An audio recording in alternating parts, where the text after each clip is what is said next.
July 1వ తారీఖున Visakhapatnam fishing harbour నుంచి వేటకెళ్లిన మత్స్యకారు బోటు ప్రమాదవశాత్తు తిరగబడి ఒక విషాదకరమైన సంఘటన చోటు చేసుకోవడం జరిగింది. అందులో బోట్లో 7 ఉంటే 7లోని ఒక్కరే దేవుడి దయతో ప్రాణాలతో బయటపడటం, 6 మత్స్యకారుల సోదరులు గల్లంతయ్యి ఈ విషాదకరమైన ఘటనలో ఆ కుటుంబ సభ్యులందరూ కూడా ఈరోజు నిరాశ్రయాలుగా తెలిసిందే. ఈ బోటు ప్రమాదానికి సంబంధించి ఈ సంఘటన విషయంలో ఈ ప్రభుత్వం కానీ, రెవెన్యూ యంత్రాంగం కానీ, మెరైన్ పోలీసు కానీ, కోస్ట్ గార్డు కానీ, అధికార పార్టీలో ఉన్న ప్రజాప్రతినిధులు కానీ పూర్తి బాధ్యతారాహిత్యంగా నిర్లక్ష్యంగా వ్యవహరించి రెస్క్యూ ఆపరేషన్ చేసి వారిని రక్షించే విషయంలో కానీ, అన్నిటికంటే కూడా ముఖ్యంగా క్లిష్ట పరిస్థితుల్లో కష్టకాలంలో ఆ కుటుంబ సభ్యులు బాధలో ఉన్నప్పుడు వారికి అండగా నిలబడి వాళ్ళు మనోధైర్యాన్ని నింపి వాళ్ళకు భరోసా ఇవ్వాల్సిన ఈ ప్రభుత్వ పెద్దలు కానీ అధికారులు కానీ చాలా బాధ్యతారాహంగా వ్యవహరించి వాళ్ళని ఇబ్బందికి గురి చేయడం జరిగింది. సరే, వాళ్ళు ఈ ఘటనకు సంబంధించి రెవెన్యూ యంత్రాంగం ఒకటి చెప్పింది, కోస్ట్ గార్డు ఒకటి చెప్పారు, మెరైన్ పోలీసులు ఒక రకంగా చెప్పారు, త్రిసభ్య కమిటీ ఒక రకంగా చెప్పడం జరిగింది.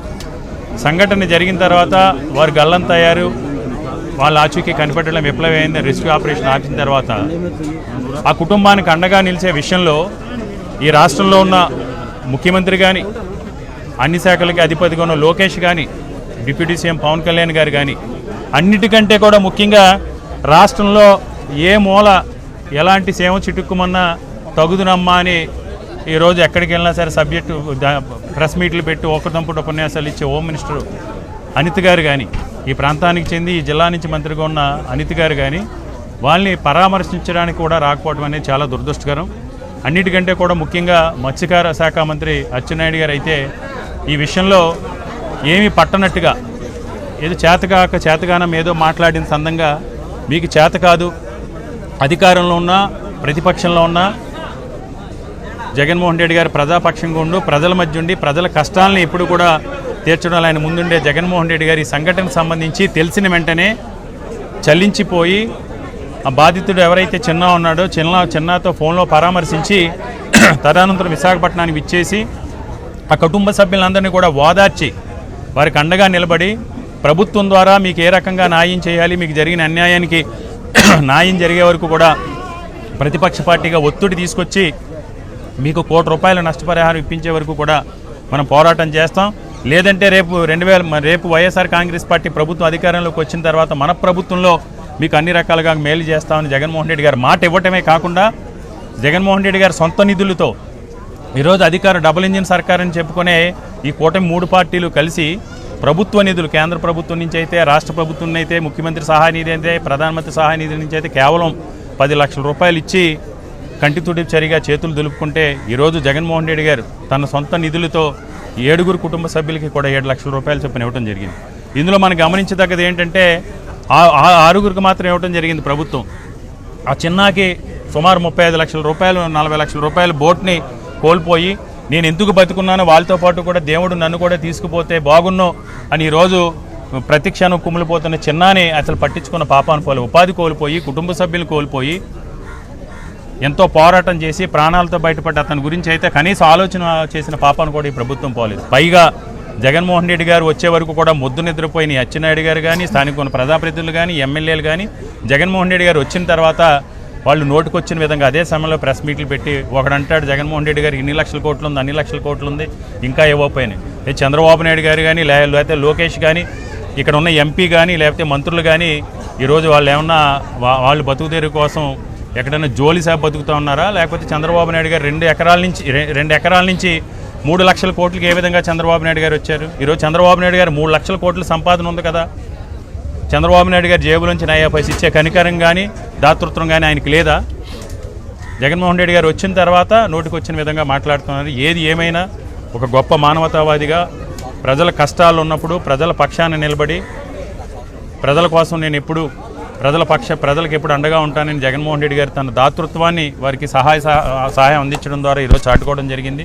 జగన్మోహన్ రెడ్డి గారి ఆదేశాల మేరకు వైఎస్ఆర్ కాంగ్రెస్ పార్టీ కేంద్ర కార్యాలయం నుంచి ఈరోజు ప్రతి ఒక్కరికి కూడా 7 లక్షల రూపాయలు చెక్కును ఆయన పంపిణీ చేయడం జరిగింది. ఆయన ఆదేశాల మేరకు ఆయన పంపించిన ఆయనే స్వయంగా ప్రతి చెక్కు మీద కూడా ఆయనే స్వయంగా సంతకం పెట్టి పంపించడం జరిగింది, వారికి ఇవ్వడం జరిగింది. తప్పకుండా ఏదైతే ఆ రోజు ప్రెస్లో జగన్మోహన్ రెడ్డి గారు మాట్లాడారో, బాధితులతో కలిసినప్పుడు ఏదైతే మాట్లాడారో వాటన్నిటిపైన కూడా జగన్మోహన్ రెడ్డి గారి ప్రభుత్వంపై ఒత్తిడి తీసుకురావడం జరిగింది.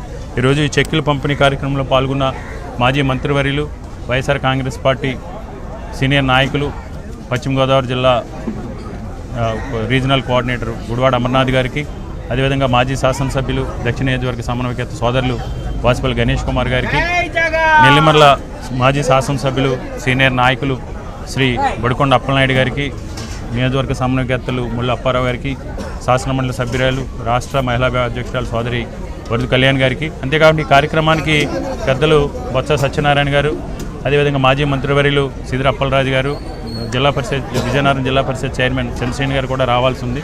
కొన్ని కారణాల వల్ల రాలేకపోయారు. సిదిరి అప్పలరాజు గారి గురించి కూడా మీకు తెలిసిందే. ఆయన ఈ సంఘటన జరిగిన సమయంలోనే ఈ ప్రభుత్వం ఆయన పైన కూడా వేధించే కార్యక్రమం చేస్తూ ఉంది. ఆయన కూడా తప్పకుండా ఆయనకున్న పరిస్థితుల దృష్ట్యా రాలేకపోయారు.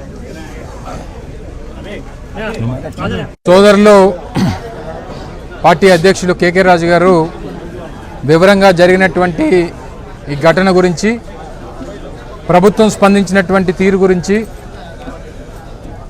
ఈ రాష్ట్రంలో ఎవరికి అన్యాయం జరిగినా, ఏ వర్గానికి అన్యాయం జరిగినా వెంటనే స్పందించేటువంటి జగన్మోహన్ రెడ్డి గారి తాలూకా దాతృత్వం గురించి చాలా వివరంగా చెప్పారు.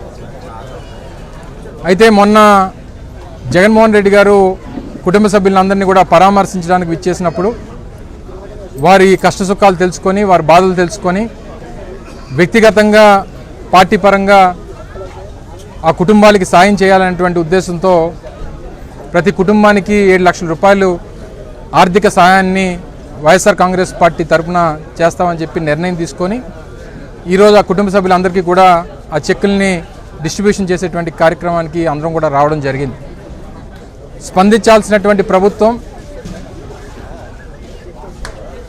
బోట్ క్యాప్సైజ్ అయినప్పుడు ఆ రోజు ఉన్నటువంటి చిన్న వెంటనే వారి కుటుంబ సభ్యులకి సమాచారాన్ని ఇవ్వడం, కొంతమంది మత్స్యకార నాయకులు జిల్లా కలెక్టర్కి సంబంధించినటువంటి ఫిషరీస్ డిపార్ట్మెంట్ సంబంధించినటువంటి అధికారులకు కూడా సమాచారం ఇచ్చినప్పటికీ వారు తక్షణమే స్పందించకపోవడం వల్ల 6 ఈరోజు గల్లంత అయినటువంటి పరిస్థితులు కనబడతా ఉన్నాయి. వారి కుటుంబ సభ్యుల తాలూకా పరిస్థితి వర్ణాతీతం. వారి కష్టాలు బాధలు చెప్పుకుంటూ ఉంటే ఏ ఒక్కరు కూడా వాళ్ళని ఓదార్చేటువంటి పరిస్థితి కూడా లేదు. ఓదార్చాల్సినటువంటి ప్రభుత్వం, ధైర్యాన్ని ఇవ్వాల్సినటువంటి ప్రభుత్వం కనీసం స్పందించకపోగా వారికి అండగా నిలబడడానికి వచ్చినటువంటి జగన్మోహన్ రెడ్డి గారి మీద విమర్శలు చేస్తూ వారు సమయాన్ని గడిపేటువంటి కార్యక్రమం చేస్తూ ఉన్నారు. రాష్ట్రంలో డిజాస్టర్ మేనేజ్మెంట్ చూసేటువంటి మంత్రి వారికి ఈ జిల్లా నుంచి ప్రాతినిధ్యం వహిస్తున్నటువంటి వ్యక్తికి ఈ కుటుంబ సభ్యులను వచ్చి పరామర్శించాలి, వారికి ధైర్యాన్ని చెప్పాలి, ప్రభుత్వం తోడుగా ఉంటుందన్నటువంటి ఒక భరోసాని ఇవ్వాలన్నటువంటి తీరిక లేదు. అడిగితేనేమో వర్క్ ఫ్రమ్ హోమ్. ఎలా మీరు వారికి ధైర్యాన్ని చెప్పారంటే ఫోన్లో వీడియో కాల్ చేసి వారికి ధైర్యాన్ని ఇచ్చారు. అంటే అంత బిజీగా ఉన్నారు. సంబంధించినటువంటి శాఖ జరుగుతున్నటువంటి అన్యాయాలు, అక్రమాలు, జరుగుతున్నటువంటి ఘటనల మీద స్పందించాల్సినటువంటి సంబంధించినటువంటి శాఖ మంత్రి ఇంట్లో కూర్చొని వర్క్ ఫ్రమ్ హోమ్ నిర్వహిస్తూ ఉన్నారు. సంబంధించినటువంటి శాఖ ఫిషరీస్ డిపార్ట్మెంట్కి సంబంధించినటువంటి ఉత్తరాంధ్ర ప్రాంతానికి చెందినటువంటి మంత్రి ఫ్లైట్ రోజు విశాఖపట్నంలోనే దిగుతారు, రోజు అమరావతికి అప్ అండ్ డౌన్ చేస్తుంటారు. పక్కనే ఉన్నటువంటి ఫిషింగ్ హార్బర్ దగ్గర జబర్దోట్లో ఉన్నటువంటి కుటుంబ సభ్యుల్ని పరామర్శించడానికి వారికి సమయం ఉండదు. కానీ జగన్మోహన్ రెడ్డి గారు వచ్చి వాళ్ళని పరామర్శించి వారికి ధైర్యాన్ని చెప్పి వారికి తోడుగా ఉంటామని చెప్పి మాటిచ్చినప్పుడు మాత్రం వారికి సమయం దొరుకుతుంది. వెంటనే వచ్చి మీడియా ముందుకు వచ్చి జగన్మోహన్ రెడ్డి గారిని విమర్శిస్తారు. ఈరోజు జగన్మోహన్ రెడ్డి గారు ఏదైతే మొన్న వారికి కలిసినప్పుడు ఇచ్చినటువంటి మాట ప్రకారం వారికి 7 లక్షల రూపాయలు ప్రతి కుటుంబానికి వైఎస్ఆర్ కాంగ్రెస్ పార్టీ తరఫు నుంచి ఈరోజు సాయం అందించేటువంటి కార్యక్రమాన్ని చేశాం. ఆ రోజు మీడియా ముఖ్యంగా జగన్మోహన్ రెడ్డి గారు ఏదైతే మాటిచ్చారో మరో 3 ఏళ్ళలో వైఎస్ఆర్ కాంగ్రెస్ పార్టీ అధికారంలోకి వచ్చిన తర్వాత ఇచ్చినటువంటి మాట ప్రకారం వారికి రేపు వైఎస్ఆర్ కాంగ్రెస్ పార్టీ ప్రభుత్వం తోడుగా ఉంటుందనేటువంటి మాటను కూడా మరొకసారి వారికి చెప్పడం జరిగింది. ఏదేమైనప్పటికీ జరిగినటువంటి ఘటన దురదృష్టకరం. మరి వారి కుటుంబ సభ్యుల్ని ఈరోజు వారికి ధైర్యం చెప్పాలి. గల్లైనటువంటి వారి కుటుంబ సభ్యులు ఈరోజు వారు ఏమైపోయారు అనేటువంటి బాధ, ఆ కష్టంతో వారి కుటుంబ సభ్యులు ఉన్నారు. డెఫినెట్గా వైఎస్ఆర్ కాంగ్రెస్ పార్టీ వారికి తోడుగా ఉంటుందనేటువంటి విషయాన్ని మరొకసారి ఈ సందర్భంగా తెలియజేసుకుంటూ, ఆ కుటుంబ సభ్యులందరికీ కూడా జగన్మోహన్ రెడ్డి గారు ఎప్పుడు వెన్నంటే ఉంటారనేటువంటి విషయాన్ని చెప్పి పంపించమని చెప్పి ఈరోజు పార్టీ నాయకత్వాన్ని అందరినీ కూడా పంపించారు. ఆ సందర్భంగానే ఈరోజు వారికి చెక్కులు పంపిణీ చేసి ఆ ధైర్యాన్ని చెప్పడానికి ఈరోజు మీ ముందుకు వచ్చామనేటువంటి విషయాన్ని మరొకసారి ఈ సందర్భంగా తెలియజేస్తాం.